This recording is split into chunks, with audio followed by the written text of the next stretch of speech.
नमस्कार, मैं भगवती प्रसाद सोनेन आचार्य श्री मां प्रज्ञा इंस्टीट्यूट ऑफ एक्सीलेंस के ऑनलाइन प्लेटफॉर्म पर आप सभी का हार्दिक स्वागत करता हूं। आज हम बीए थर्ड ईयर की क्लास पढ़ेंगे।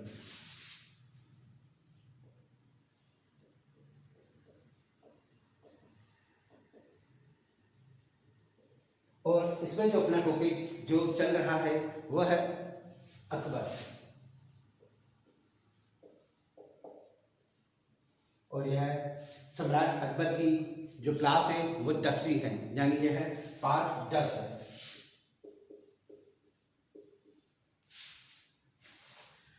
इससे पहले हमने अकबर के 9 पार्टों में अकबर के जीवन परिचय, उसकी प्रारंभिक समस्याएं, प्रमुख युद्ध, उसकी राजपूत नीति के बारे में अध्ययन किया था। नेक्स्ट जो हम पढ़ रहे थे अकबर का प्रशासन।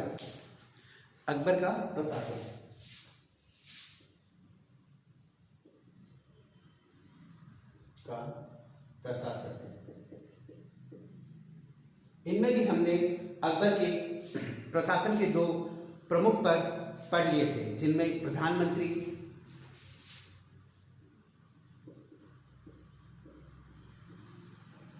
व वित्त मंत्री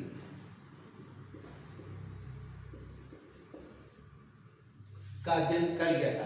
यानी अकबर का जो प्रशासन था उसमें प्रधानमंत्री, राजा, राजत्व सिद्धांत,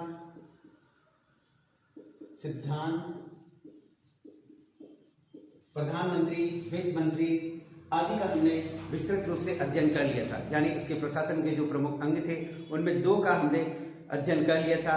अब मुख्य वेतनाध्यक्ष, मीर बख्शी और प्रमुख सदर, ये 2 बाकी रह गए थे। तो इससे पहले हम मीर बख्शी के बारे में पढ़ेंगे। मीर बख्शी, इनका विस्तृत रूप से अध्ययन अपने इस क्लास में करेंगे। मीर बख्शी शब्द संस्कृत के भिक्षु शब्द से निकलता है। यानी मीर बख्शी भिक्षु शब्द से निकलता है, सबसे निकलता है, प्रतीत होता है। मीर बख्शी का पद सल्तनत युग के दीवाने आरीज के पद के समान था। यानी दीवाने आरीज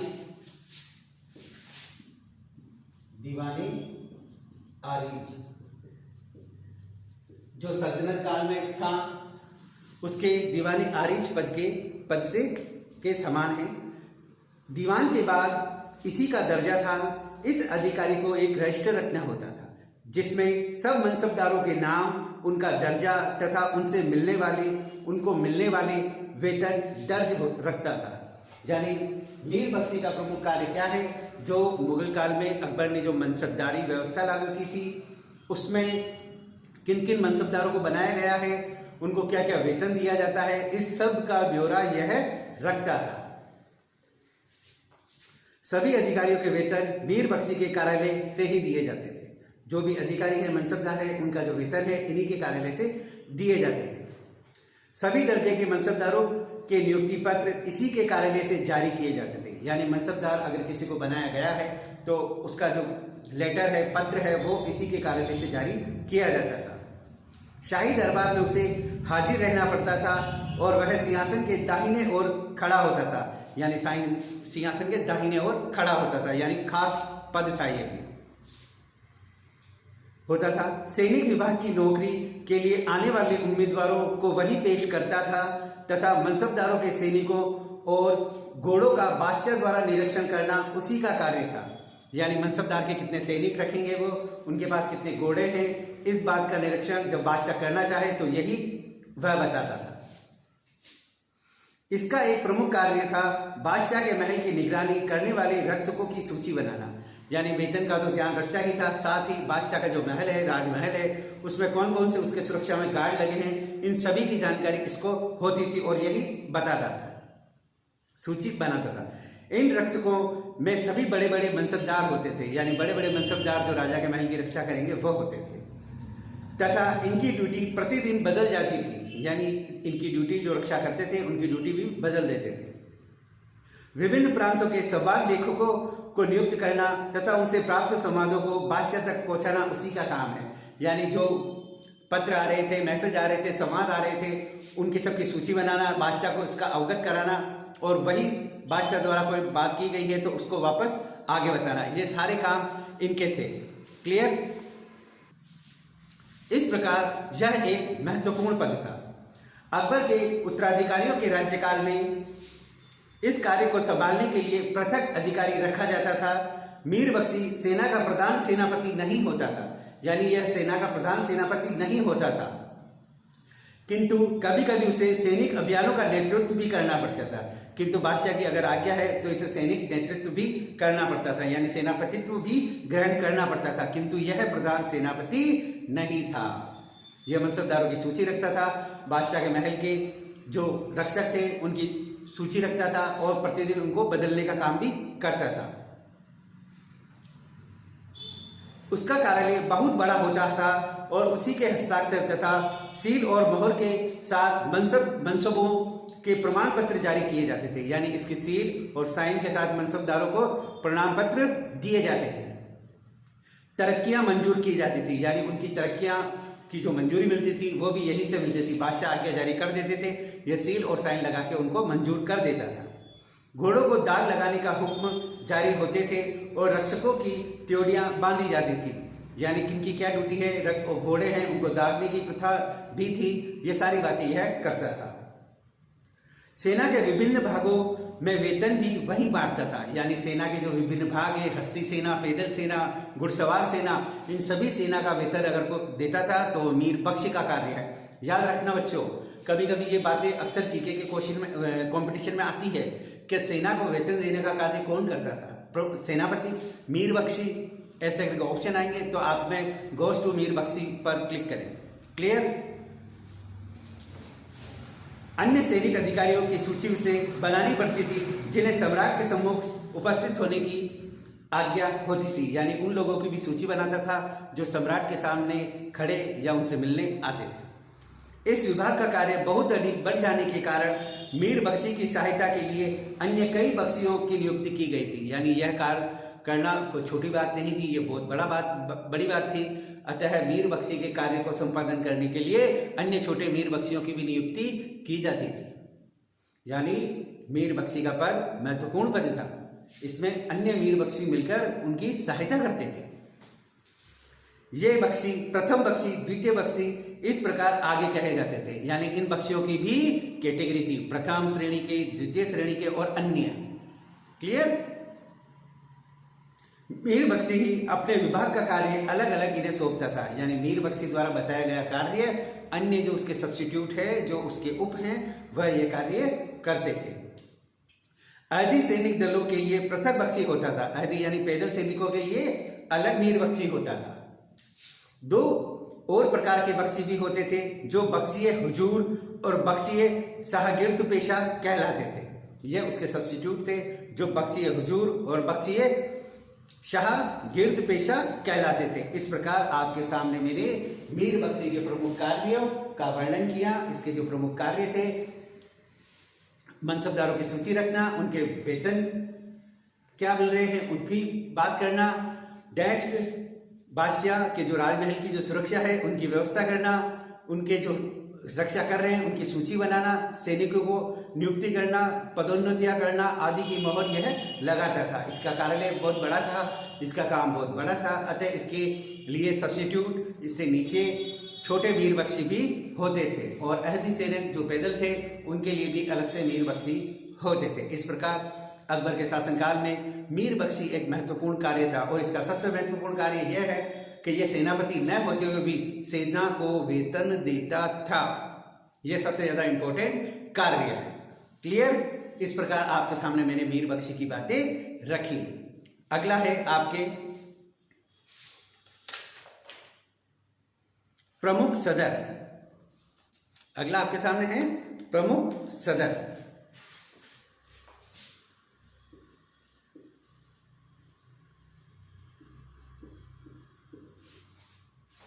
एक अन्य महत्वपूर्ण पद था प्रमुख सदर का। इस प्रकार यह चौथा इंपॉर्टेंट व्यक्ति है। पहला प्रधानमंत्री, दूसरा वित्त मंत्री, तीसरा मीर बख्शी और चौथा प्रमुख सदर, जिसे सदरूस सदर भी कहते हैं। सदरूस सदर। प्रमुख सदर भी एक विशिष्ट मंत्री होता था। उसे 3 प्रकार के कार्य संपन्न करने होते थे।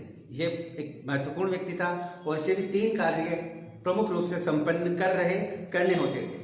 पहला, सम्राट के धार्मिक सलाहकार के रूप में कार्य करना होता था। यानी सम्राट जब धर्म की कोई बात समझना चाहे तो इससे यह संपर्क करता था और बादशाह को उसके बारे में अपनी राय बताता था, या धर्म के बारे में जो राय होती थी वह बादशाह के सम्मुख रखता था।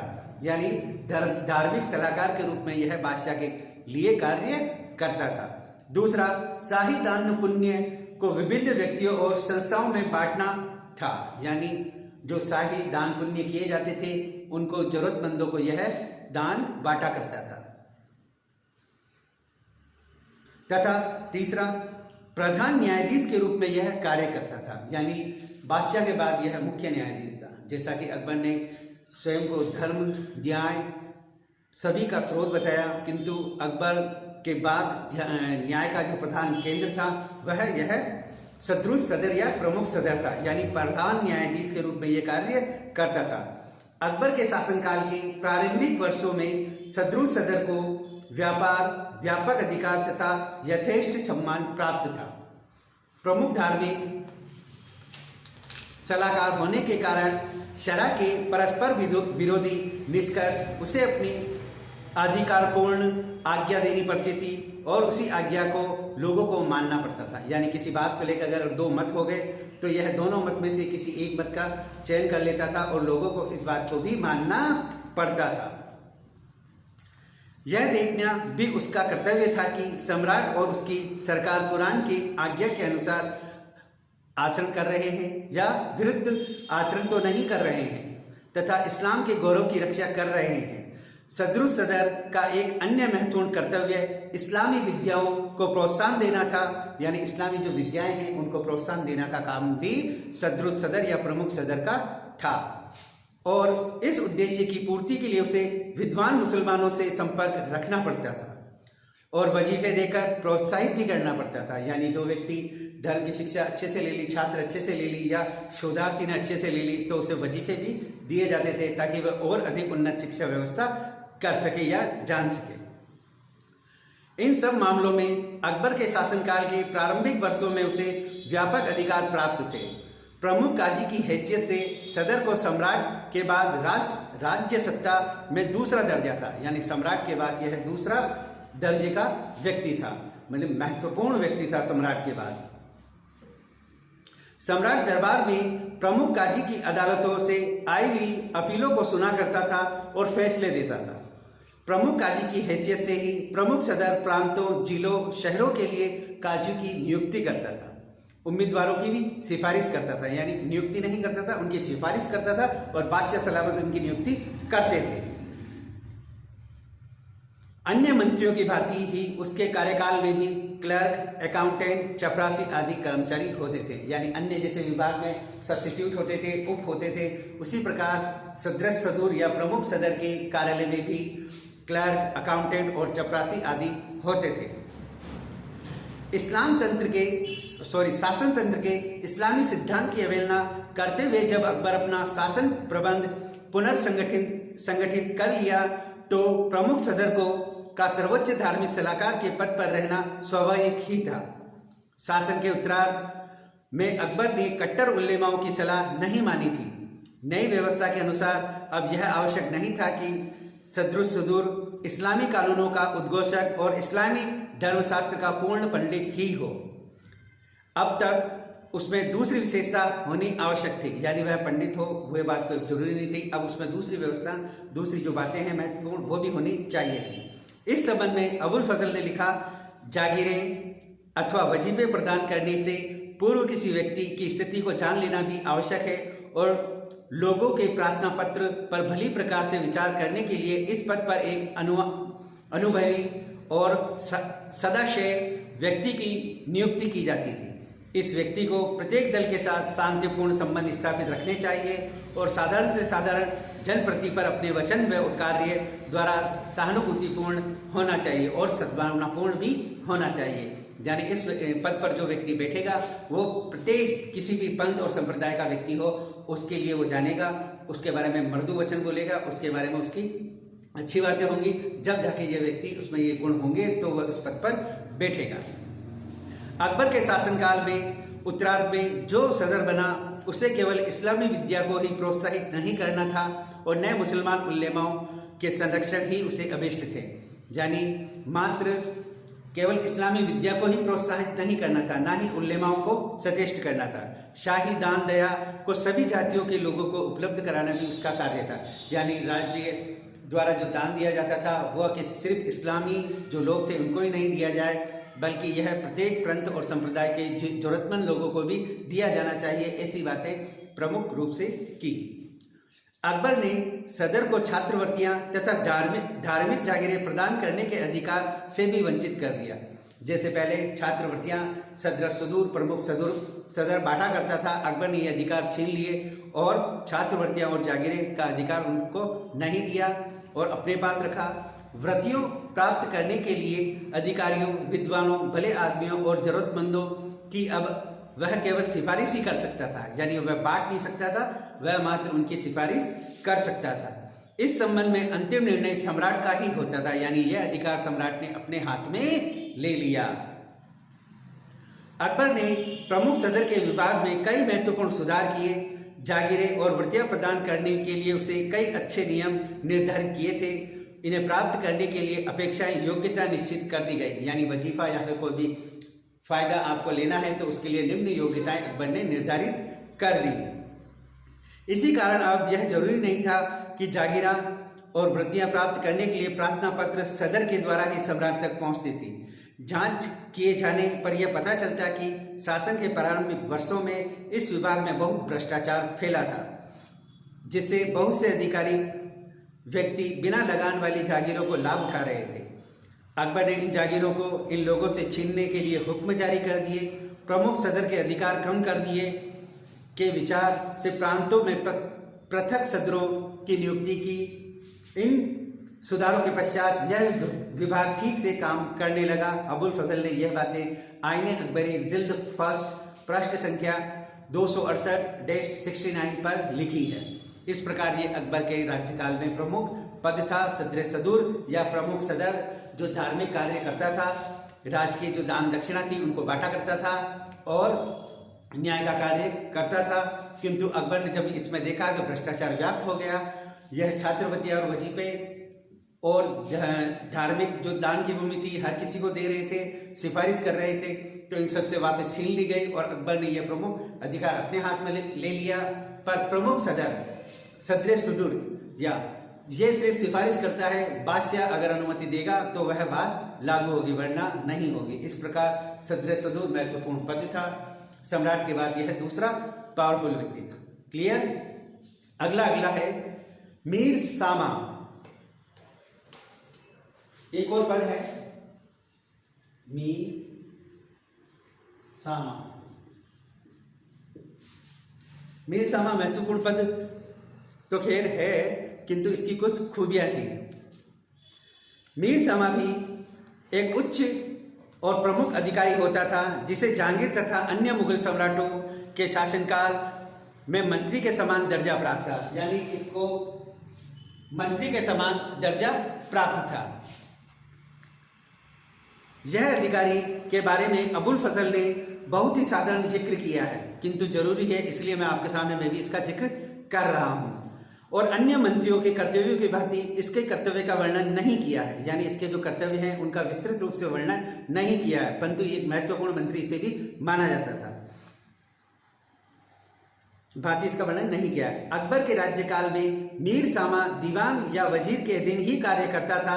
उसके अकबर के समय में यद्यपि उसकी गणना मंत्रियों में नहीं की जाती थी, फिर भी वह एक उच्च अधिकारी माना जाता था। यानी अकबर के शासनकाल में मीर सामा की उच्च गणना नहीं की जाती थी मंत्रियों में, फिर भी अन्य जो आने वाले मुगल सम्राट हैं वह इसे महत्वपूर्ण माना जाता था, जिसके प्रबंध में शाही राजमहल, यहाँ की हरम, रसोई, रक्षक, कारखाने इत्यादि थे।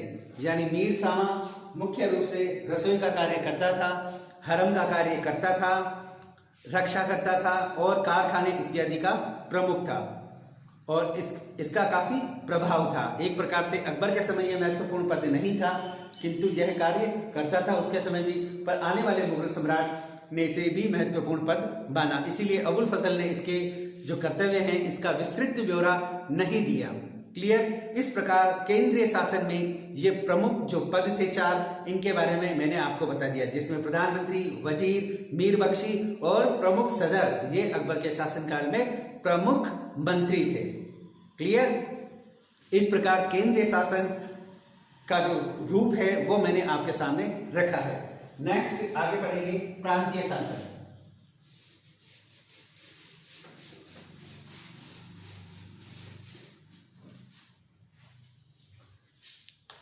प्रांतीय शासन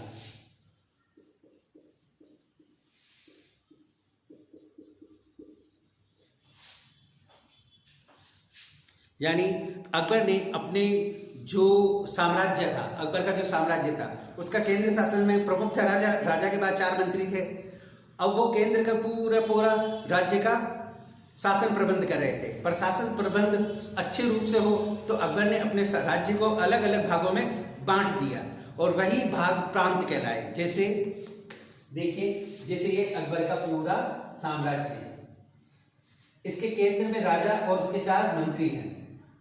अब अकबर ने शासन की सुविधा के लिए इनको अलग अलग भागों में बांट दिए।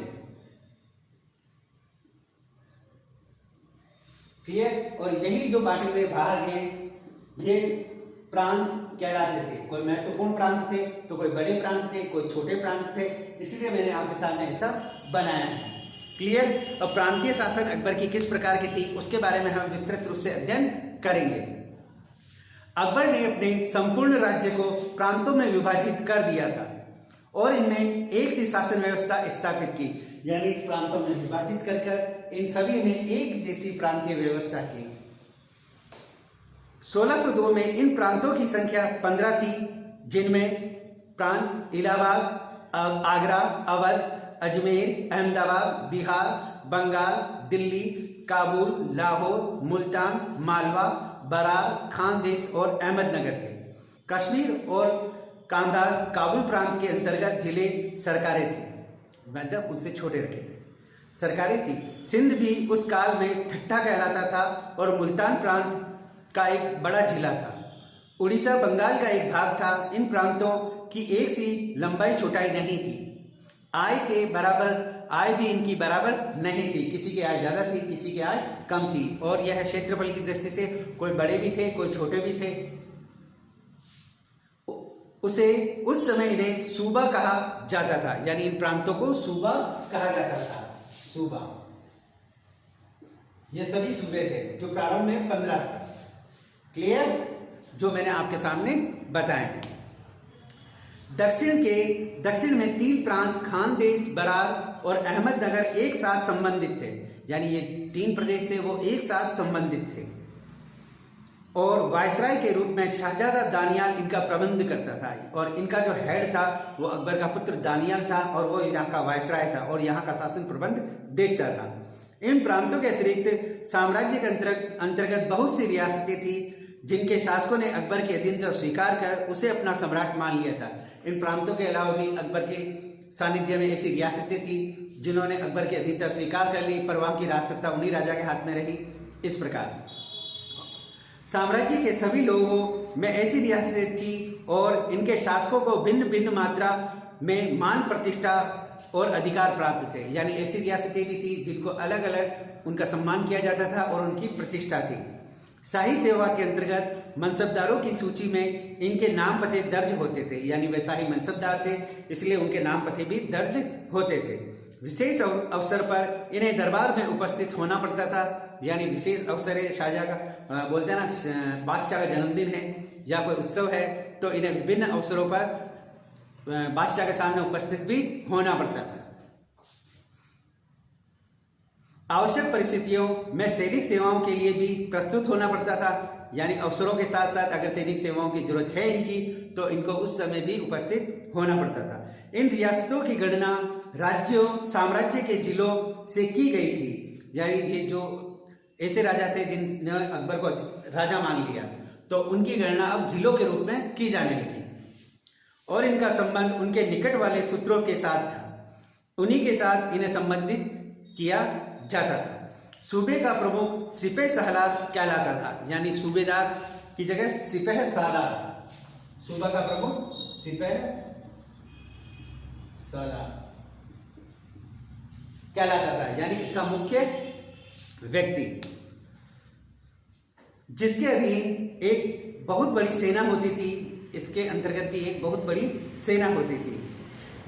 आमतौर पर उसे सूबे अथवा खाली सूबा ही कहा जाता था। वह सम्राट का प्रतिनिधि होता था, यानी सूबे सालार की जो नियुक्ति है सम्राट के द्वारा की जाती थी और उसी के द्वारा नियुक्ति की जाती थी। अपने सूबे की जनता के हित रक्षा के लिए वह उत्तरदायी था, यानी उस सूबे में अगर कोई बात हो रही है तो उसके लिए सिपह सालार ही उत्तरदायी था तथा सभी के साथ निष्पक्ष न्याय करना पड़ता था। वह फौजदारी मुकदमे का फैसला करता था। अपने शासन क्षेत्र में उसे शांति और व्यवस्था कायम रखनी पड़ती थी, यानी सूबे की शांति व्यवस्था, न्याय व्यवस्था सारी सिपह सालार ही देखता था। पुलिस और गुप्तचर विभाग में वह विश्वास पात्र व्यक्तियों को नियुक्त करता था, यानी पुलिस और गुप्तचर विभाग में वह अपने विश्वास पात्र व्यक्तियों को नियुक्त करता था। वह कृषि को प्रोत्साहन देता था तथा सड़कें, सराय, बाग, अस्पताल आदि का निर्माण करवाता था। उसे यह भी ध्यान रखना पड़ता था कि लोगों को पूरी धार्मिक स्वतंत्रता प्राप्त है या नहीं, जैसा उसके नाम से ही प्रकट होता है। वह एक सैनिक अधिकारी था। अपने सैनिकों को उसे उचित नियंत्रण में रखना पड़ता था। सूबे की सीमा में स्थित अधीन राज्यों से राज्य कर उसे ही एकत्र करना पड़ता था, यानी सूबे के अंतर्गत जो लोग थे उनसे जो राजस्व प्राप्त करना था वह भी यही करता था। हर सूबे में एक राज्यपाल अथवा सिपह सालार होता था, यानी राज्यपाल के दो या सिपह सालार के दो होता था। एक दीवान, इसके अलावा जो अन्य थे उनमें थे एक दीवान, बख्शी, सद्र, काजी, कोतवाल, मीर बहर और वाक्यानवीस होते थे। इनका अध्ययन भी हम आगे और करेंगे। यानी सिपह सालार की सहायता के लिए अन्य लोग भी होते थे। वह सूबे में अपने अपने अनुसार कार्य करते थे जो बादशाह सलामत उन्हें सौंपते थे। प्रत्येक के पास क्लर्क, अकाउंटेंट और चपरासी इत्यादि होते थे। यह हो गया आपके सिपह सालार। अगला जो महत्वपूर्ण पद है प्रांतीय शासन में वह है दीवान। अगला महत्वपूर्ण कौन है? दीवान।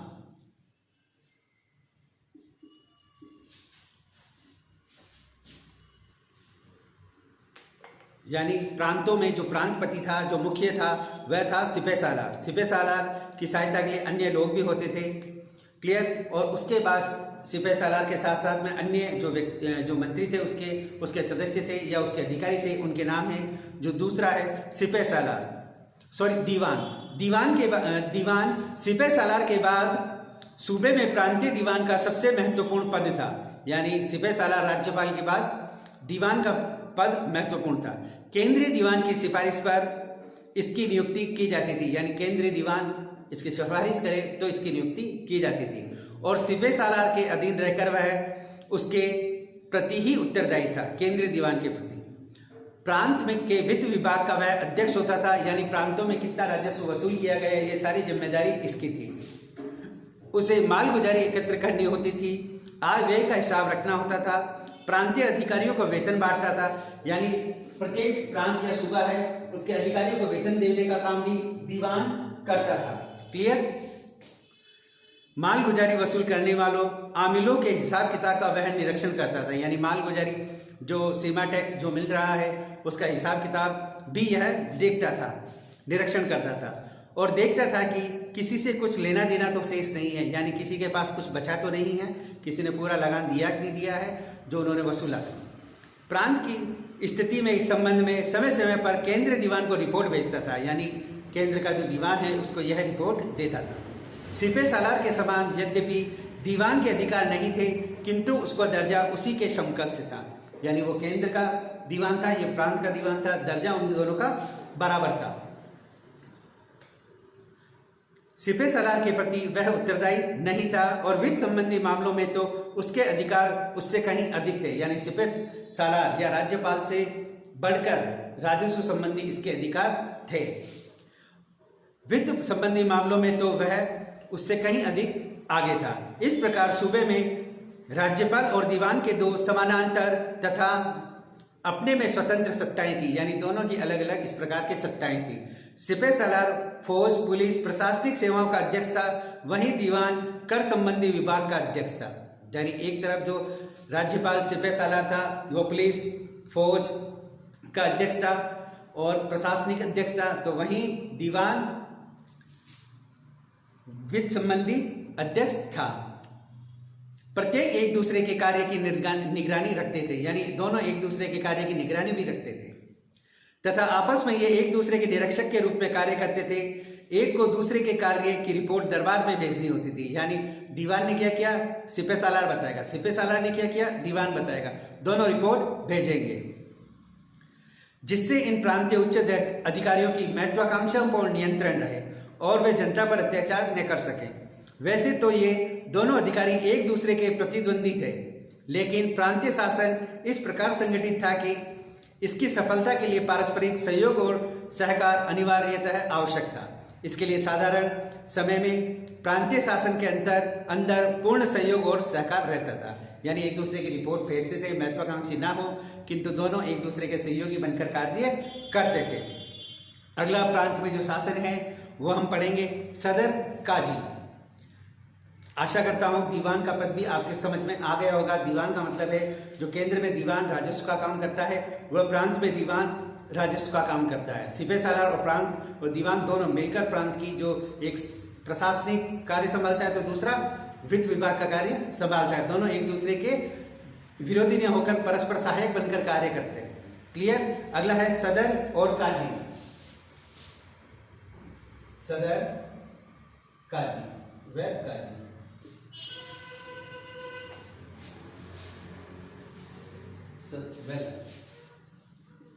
व काजी दो पद जो प्रांतों में थे।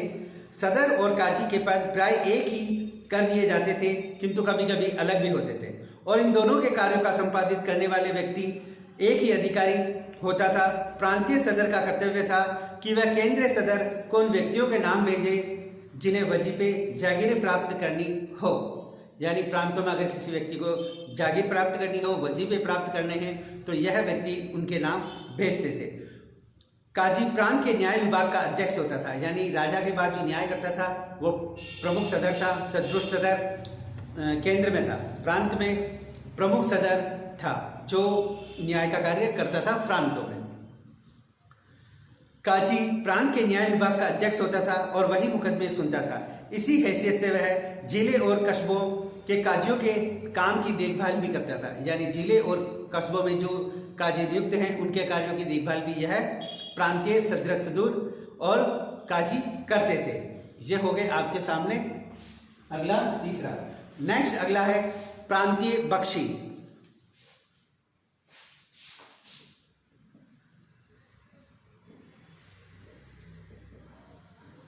प्रांतीय बख्शी, जैसे मैंने केंद्रीय बख्शी बताया था वैसे ही यह प्रांत का बख्शी है। मीर बख्शी की सिफारिश पर प्रांतीय बख्शी की नियुक्ति की जाती थी, यानी मीर बख्शी जो केंद्र में है उसकी सिफारिश पर प्रांतीय बख्शी की नियुक्ति की जाती थी और वह सिपह सालार के अंतर्गत कार्य करता था। यानी सिपह सालार जो प्रांत का प्रमुख है उसके अंतर्गत यह कार्य करता था। सेना भर्ती, उसके संगठन, नियंत्रण, कार्यपटुता का उत्तरदायित्व यह संभालता था, यानी सेना की भर्ती करना, उसका संगठन करना और उसके लिए रसद और जो उनको जो चीज़ें आवश्यक थी वो देने, ये सारे यह कार्य का उत्तरदायी प्रांतीय बख्शी पर होता था। इसलिए यह प्रांतों में महत्वपूर्ण सैनिक अधिकारी होता था, किंतु यह कार्य सिपह सालार के अंतर्गत ही करता था। अगला है वाकया नवीस। वाकया नवीस, जिसे गुप्तचर भी कहा जाता था।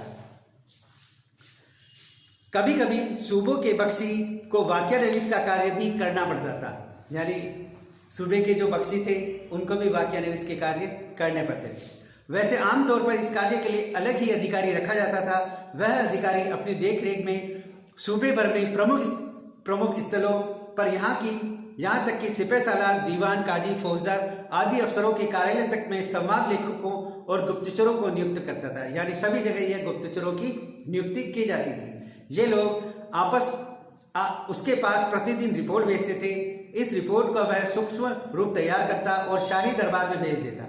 वाक्यनवीस एक पद था जो गुप्तचर विभाग का था। यह जो प्रमुख अधिकारी थे उनके कार्यालय तक में अपनी अधिकारी बोलते हैं ना, अपने गुप्तचर नियुक्त कर देते थे और उनकी रिपोर्टें जब वाक्यनवीस को मिलती तो उनकी मुख्य बातें कौन कौन सी अध्ययन करके वह निकालता और शाही दरबार में इनको भेज देता था। क्योंकि संपूर्ण शासन प्रबंध की सफलता गुप्तचर विभाग के ऊपर ही निर्भर होती थी। यानी गुप्तचर विभाग अगर सक्षम है तो शासन प्रबंध अच्छा चलेगा। इसके लिए इस ओर विशेष ध्यान दिया जाता था। कभी कभी केंद्र सरकार भी अपने संवाद लेखकों और गुप्तचरों को सूबे और परगने में भेजती थी। यानी केंद्र सरकार अपने गुप्तचरों को भी कभी कभी प्रांतों में भेजती थी, जो उसी की आज्ञा आदेशों का पालन करते थे। यानी इनको सिपह सालार और अन्य कोई आज्ञा नहीं दे सकते थे, यह सिर्फ बादशाह की आज्ञा का हुक्म का तामील करते थे। इस प्रकार वाक्यनवीस एक महत्वपूर्ण विभाग था और उसकी सफलता से ही राज्य का प्रशासन सुसंगठित और सुप्रबंध से कार्यकुशलता को प्राप्त हो सकता है। इस प्रकार वाक्यनवीस के प्रमुख कार्य ये थे। अगला है कोतवाल। ये प्रांतीय शासन व्यवस्था के अंतर्गत प्रमुख पदाधिकारियों को पढ़ रहे हैं। अगला जो प्रमुख पद है वह है कोतवाल। कोतवाल जीके के क्वेश्चन में भी आया है। सूबों की राजधानी की आंतरिक सुरक्षा, शांति और सुव्यवस्था तथा सुस्वास्थ्य और सफाई का प्रबंध कोतवाल करता था। यानी प्रांतों में सुरक्षा, सुव्यवस्था, सुशांति आदि की जो सफाई आदि के जो प्रबंध है वह यह कोतवाल ही करता था। उसके व्यापक अधिकार थे, उसका अपना कार्यालय था, उसके अधीन कई कर्मचारी होते थे। सूबे के सभी स्थानों का वह सर्वोच्च प्रबंधक होता था। यानी सूबे का प्रबंधक कौन है? कोतवाल। नगर का प्रमुख भी कोतवाल। इस प्रकार कोतवाल को निम्न कार्य करने होते थे। अगला है मीर बहर। मीर बहर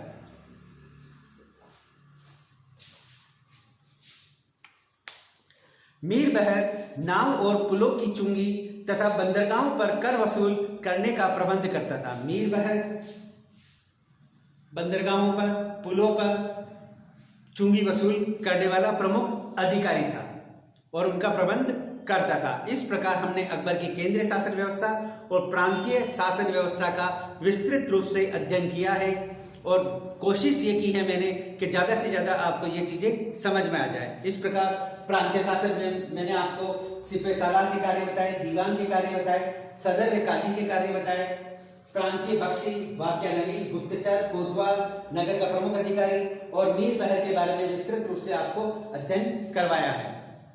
आशा करता हूं कि आप लोगों को ये सारी चीज़ें समझ में आ गई होंगी। आज की क्लास में इतना ही। अकबर का केंद्रीय शासन, प्रांतीय शासन दोनों हमने पढ़ लिए हैं।